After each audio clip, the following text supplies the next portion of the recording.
আসসালামাইকুম। Hello guys, এই যে পেঁয়াজের পাতার ভর্তা কে কে খান অবশ্যই কমেন্ট করে জানাবেন। আর আমি পেঁয়াজের পাতাটা এখন ভাপ দিয়ে নিচ্ছি, না হলে কিন্তু পানি বাড়াবে। এর মধ্যে মাছ, চান্দা মাছ দিয়ে ভর্তা করব। সঙ্গেই থাকুন, দেখেন কীভাবে ভর্তা বানায়। এই যে ভাপ দেওয়া হয়ে গেছে পেঁয়াজের পাতা, এখন ঢালে দিব। মরিচ দিচ্ছি, কাঁচামরিচ আগে ভাজে নেব, তারপরে এই যে তেল দিলাম। তেল দিয়ে ভাজে নেব। মরিচ উঠতে আসবে দেখে ঢাকনা দিয়ে ঢেকে দিলাম। এই যে পেঁয়াজের পাতা তেলের মধ্যে দিচ্ছি। এখন দিব চান্দা মাছ।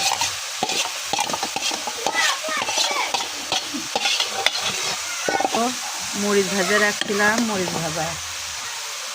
তারপরে এই যে ধনে পাতা, রসুন দিয়ে তারপরে এখানে হলুদ দিলাম সামান্য একটু লবণ দিলাম। কিসের কোনো পেঁয়াজ দিইনি, পেঁয়াজের পাতা দিয়ে তো সেই জন্য পেঁয়াজ দিইনি। তো সঙ্গেই থাকুন, দেখুন কীভাবে ভর্তা বানাই। এই যে আমার ভর্তা ভাজা হয়ে গেছে, এখন ঢেলে নিব।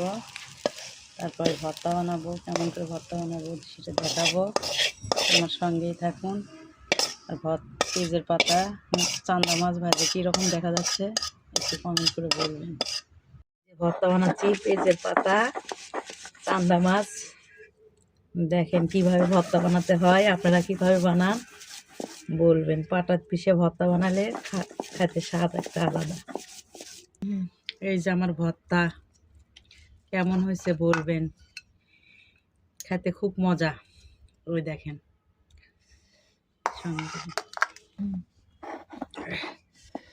এই যে পাটাত পিষা ভর্তার পাটা মোছা ভাত কে কে পছন্দ করেন অবশ্যই কমেন্ট করে জানাবেন। ভর্তা বানানোর পর পাটাতে এভাবে ভাত মেখে খেলে খুব মজা লাগে। কে কে খাইছেন অবশ্যই জানাবেন। খোদা হাফেজ, আসসালামু আলাইকুম।